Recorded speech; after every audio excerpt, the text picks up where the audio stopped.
আজ অনেক দিন হলো ছেলেটার স্কুল ব্যাগটা ছিঁড়ে গেছে, চেন কেটে গেছে, ছিঁড়ে গেছে। আগেও প্রায় 10-12 বার চেন কেটে গেছে। আমি দোকান থেকে ঠিক করে এনে ওই কোনো রকমে চালাতে হবে তাই চালিয়ে। আমাদের মতো মধ্যবিত্ত পরিবারে কিছু একটা কিনবো বললেই কেনা যায় না, অনেক হিসাব করে চলতে হয়। কিছু একটা কিনতে গেলে প্রায় 10 দিন আগে থেকেই ভেবে রাখতে হয় যে অমুক দিন এই জিনিসটা কিনবো, তার জন্য টাকা আলাদা করে গুছিয়ে রাখতে হয়। এদিকে মাস মাইনে, ওই মাসের মাইনে পেলেই প্রথম একটু গরম থাকে, আর তারপর যখন হাতের টাকা শেষ হয়ে যায় তখন সেই গরমটা আর থাকে না। আর আমার সংসারে আমি সব কিছু, তাই আমাকেই সব দিকটা মানিয়ে গুছিয়ে সব দিকটা ভেবে চিনতে কাজ করতে হয়। দেখো পাকুকে তো রেডি করেই দিয়েছি, তারপর আমিও রেডি হয়ে এই যে বেরিয়ে পড়বো এখন স্কুলের। ছেলেটার ব্যাগটা ছিঁড়ে গেছে আজ প্রায় অনেক দিনই হলো, এই চেন কাটা ওই চেন কাটা, এখান থেকে ছেঁড়া, তবুও ওইভাবেই কোনো রকমে চালিয়ে যাচ্ছিলাম। ও বলতো মা একটা ব্যাগ কেনো, নতুন ব্যাগ। আমি বলতাম যে না বাবা, এখন তো কাছে টাকা নেই, বাবা মাইনে পেলেই তারপরে ব্যাগ কিনে দেবে। এভাবেই বলে বলে কয়েকটা মাস কাটিয়েছি। চেন ছিঁড়ে গেছে, তবুও সেই চেনটাকে ঠিক করে অনেক দিন কাটিয়ে ফেললাম। আর যে চলছে না, আর হচ্ছে না, আবারও চেন কেটে গেছিল, তাই দোকানে দিয়েছিলাম চেন ঠিক করতে।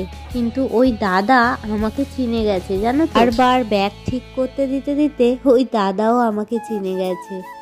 দোকানে তো ব্যাগটা দেওয়া রয়েছে, তাই জন্যই বই খাতাগুলো খাঁচার মধ্যে নিয়ে নিলাম। আর স্কুল যাওয়ার পথেই দোকানটা পড়ে, তাই ভাবলাম যে দোকান থেকে ব্যাগটা নিয়ে ব্যাগের মধ্যে বই টইগুলো ভরে নেব। তারপরে তালা দিয়ে বেরিয়ে পড়লাম স্কুলের পথে। আর তোমাদের দাদা ভাই তো সেই সকালেই বেরিয়ে গেছে, 9টার আগেই বেরিয়ে গেছে।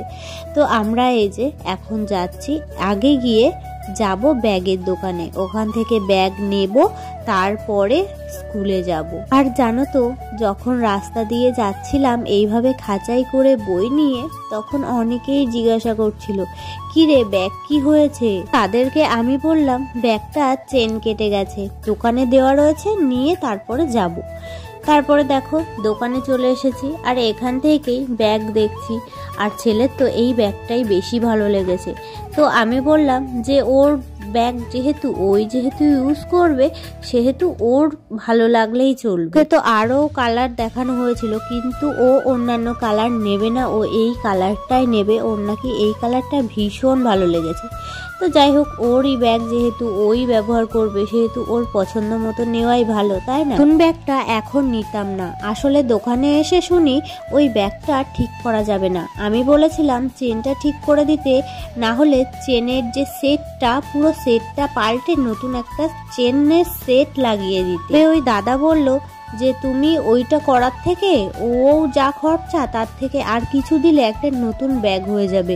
আর এই ব্যাগটা তো অনেকবার চেন কেটে গেছে, চেন ঠিক করে চালানো হয়েছে, তো তুমি একটা নতুন ব্যাগ নিয়ে যাও, না হলে পয়সা কদিন পরে দিও, অসুবিধা নেই কোনো। তাই জন্যই কিন্তু ওই ব্যাগটা নিয়ে নিলাম। আর ওই ব্যাগটা পেয়ে তো পাকু কি খুশি, দেখতে পাচ্ছ মুখের হাসি। ওই ব্যাগটাই নিয়ে নিলাম, আর নিয়ে সাইকেলের এখানে এসে ওর বই টইগুলো সব ব্যাগের মধ্যে ভরে নিচ্ছি এক এক করে, সবটা ঠিকঠাক করে গুছিয়ে নিয়ে তারপর আমরা স্কুলে যাব। এই দোকানটা ছিল কিন্তু আমাদের বুধরাটি মোড়েই। এই দাদাটা না খুব ভালো জানো তো, আর আমাদের যাবতীয় যা ব্যাগের কোনো কাজ করানো থাকলে এই দোকান থেকেই করায়। যেমন ধরো চেন কেটে গেলে বা ব্যাগ ছিঁড়ে গেলে সেলাই করা, সবটাই এনার থেকেই করায়, তাই এনার থেকেই নতুন ব্যাগটা নিয়ে নিলাম। নতুন ব্যাগটা সাইকেলের খাঁচাতে রেখে এখন জোরে সাইকেল চালাচ্ছি, স্কুল টাইমটা তো ধরতে হবে।